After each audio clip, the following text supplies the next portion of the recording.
Thank you, Carol Folk. Thank you for your leadership, and I'm grateful that all of you have come to gather this morning to talk about an issue that is near and dear to my heart. I got a new job. It's been great. Yeah, 61 days on the job. I don't have one single boss. I got close to 10 million bosses, actually. They are young and old. They are rural and urban. They are different races, different national origins, different sexual orientations. Diversity, I think, is our strength in this state. And I believe we need a state government that works for everyone. And that will be a guiding star for me. Often people ask me, what do you want out of this? What do you want out of your time as governor? And I tell them I want a North Carolina population that's better educated, that's healthier, has more money in their pockets, and that they have the opportunities to live a more abundant and purposeful life. That's what I want at the end of the day. And yesterday, I unveiled a state budget that I believe is visionary, is aspirational, and is part of who we are as North Carolinians. I believe that we can be in the top 10 educated states by the year 2025. I believe that we can have teacher salaries to most in the Southeast in 3 years and to at least the national average in 5 years. I believe that we can eliminate pre-K slots because we know how important early childhood is.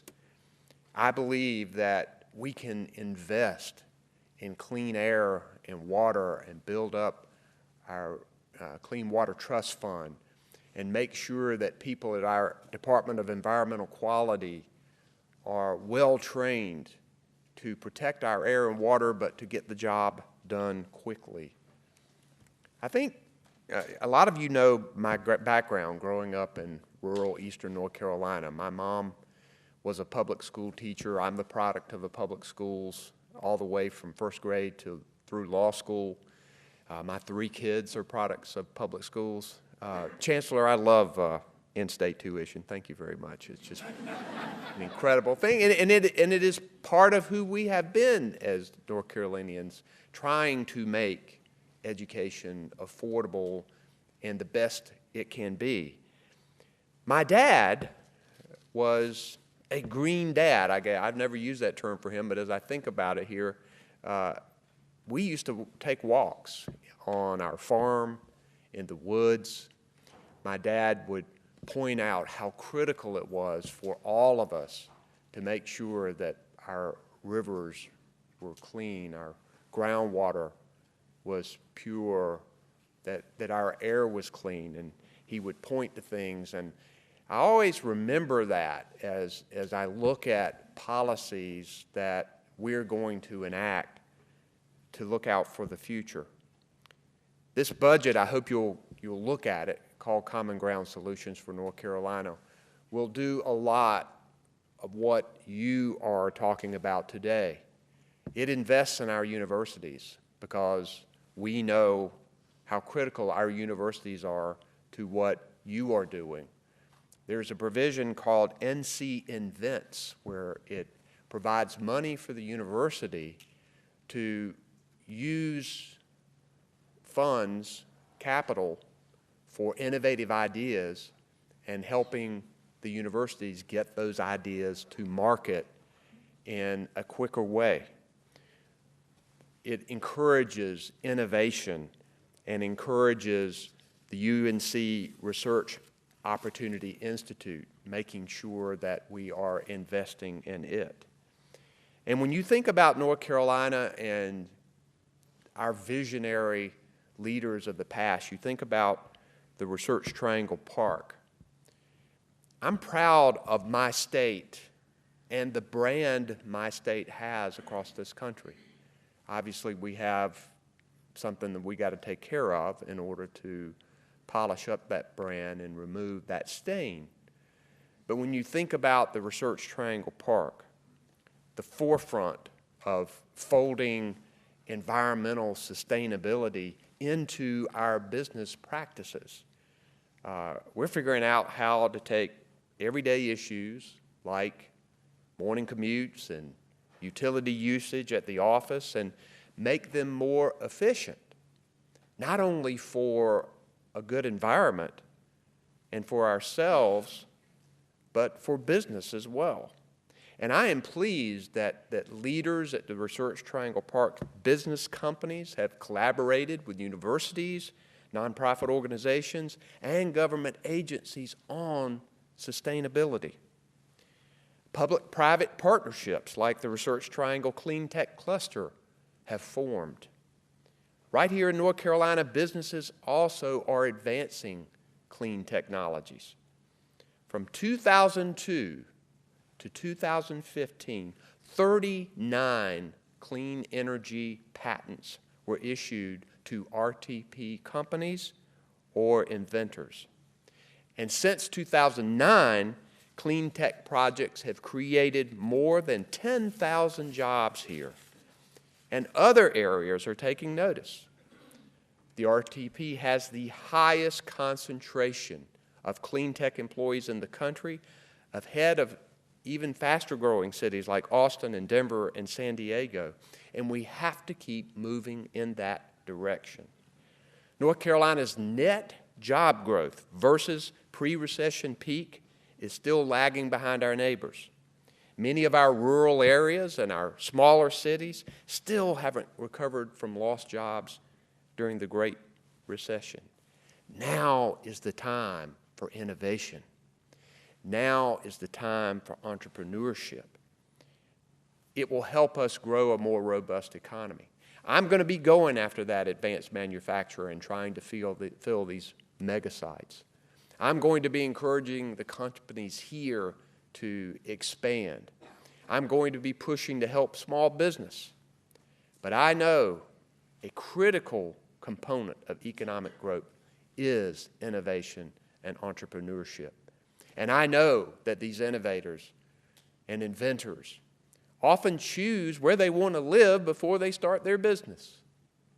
So we have to show that we have the kind of environment that we want to have and that they want to see. Renewable energy has to be at the top of the list. Now, it's easy to think about it when you're thinking about clean air and water. But one of the reasons that even after the revolution where we have Republican supermajorities in the General Assembly, one of the reasons why we've been able to fight off most of the legislative damage, although not all of it, but some of the legislative damage to this industry is because of the jobs, because of the economy. Renewable energy is proving itself to be an economic force. That has to be recognized. My brother's a district court judge, and sometimes, he talks about depressing times in court in child support cases when spouses come and haven't paid child support, and many of them are looking for a job. A lot of he's a judge in a rural area. And he has had a number of occasions where people have been able to catch up with child support. What are you doing now, sir? I'm helping to build solar farms in the rural parts of the state. These are the kinds of things that can happen in areas who need jobs when we make sure that we promote sustainable, renewable energy. I will have a Department of Environmental Quality Secretary, Michael Regan, who understands the stakeholder process. He knows that there is opposition to wind farms. He knows that there are differences of opinion between the biggest utility, Duke Energy, and people who are supporting solar energy about how we get it to the grid and decisions that have to be made regarding who can take what part in this new venture that we're on. Michael understands the stakeholder process and bringing everyone to the table and figuring out the best way for us to do this. And you will have a governor during this period of time who understands that we have to have this stakeholder process, that we have to move forward with sustainable energy. And I will also be out there working hard to create new jobs, to visit with CEOs, to sell them North Carolina. And I think I can do that. I've already been successful in a number of ways. But there are a few things I want to ask of you that, as you leave this conference. Clearly, you're going to work for sustainable energy. You're going to work for sustainability because it drives our economy. You're going to work for innovation, and you're going to push for ideas in our legislature for that. But there are three other things that I'd like for you to use your political capital on. As you know, other business leaders, as we need to put the pressure. Number one, public education versus additional corporate tax breaks and tax breaks for the wealthy. This is going to be a place where we're going to be defining ourselves as North Carolinians. The budget I proposed has 0 tax increases, 0 fee increases. We don't cut services, and we don't dip into special funds. But what we do, we're taking advantage of the economy that's coming back from the recession, and we're now catching up. We're investing in education, all the way from early childhood through our great universities. And there's going to be a big push for additional corporate tax breaks. I visit a lot of CEOs for the kind of jobs we want. The first question I get is not, what is your corporate tax rate? The first question I get is, do you have the people who can perform the jobs that I create? Do you have that well-trained workforce? Do you have that education support who can go to work immediately and help me train the people? Do you have people who can think critically? That's where we need to invest. That's how we grow our economy. I need you to push for that, all the way from birth through our universities. We can have a long discussion about early childhood right here. We can have a long discussion about the fact that our assistant principals and principals are 50th in the country in pay. Our teachers are 41st. We got to do better because we need those leaders. The second thing, help me with reform and expansion of Medicaid. Clearly, this is an economic investment with good paying jobs for our state. I told the Chamber of Commerce the other day, what if I told you that there was going to be a $3 to $4 billion investment in our state with about 30,000 new good paying jobs, and it was going to positively affect private insurance premiums and help rural hospitals, and federal government was going to take care of it, and we were going to get private hospitals and public hospitals to take care of the rest of it. It wasn't going to cost state tax dollars. Would you take it? And people were nodding their heads, yes, I would take it. Conservative Republican governors all over the country have taken it because it's fiscally responsible. I think many of us in this room would know that it's the right thing to do because we want a healthier population and we want to stop indigent patients from going into emergency rooms and getting the highest cost care that they can get. But we've got to make sure that we push this General Assembly to do the right thing, particularly in this new era of health care that We're not sure right now what it's going to be, but we've got to fight for every inch. And the last thing, I mentioned our brand. I mentioned our reputation. We've got to repeal House Bill 2. We have to.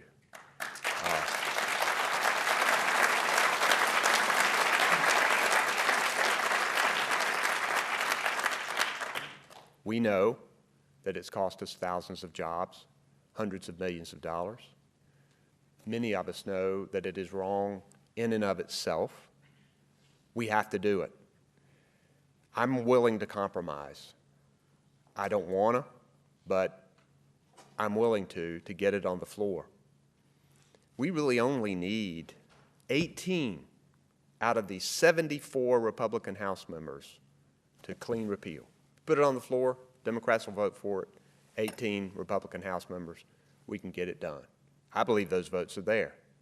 But no, we're not letting it out until we start hanging Christmas tree ornaments on it so that it gets worse and worse and worse. I can go through and talk to you about all of the things that they want to add to this repeal.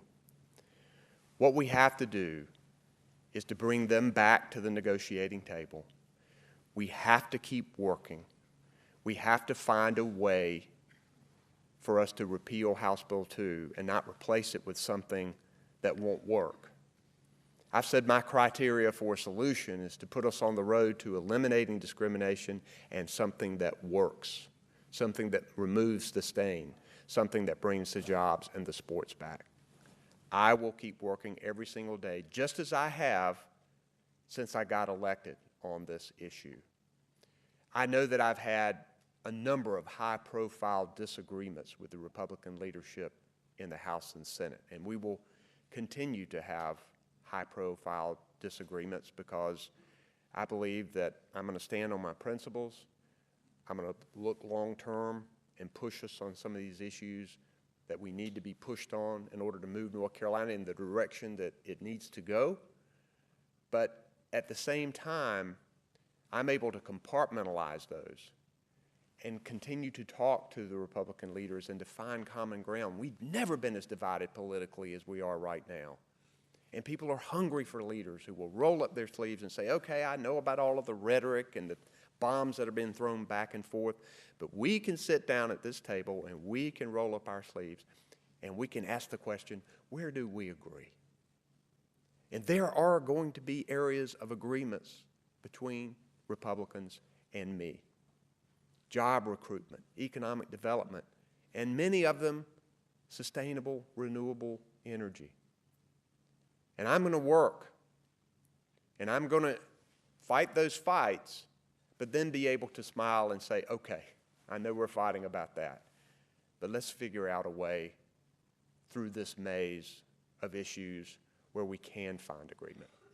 And you've got my pledge as governor of this state to do that. I love being at UNC. I'm going to be here Saturday night.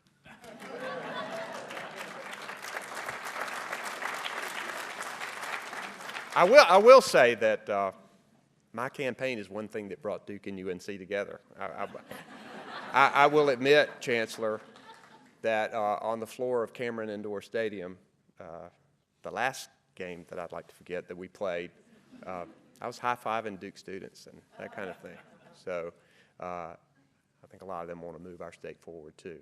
So this is a great institution. Public education, universities, it's not only in our state constitution, it is in our DNA as North Carolinians. This is where the driving is going to occur. I hope you have a great summit. I look forward to reading the report. I'm honored and humbled to serve as your governor, and I'm going to work hard every day to make sure North Carolina moves ahead. Thank you so much. I appreciate it.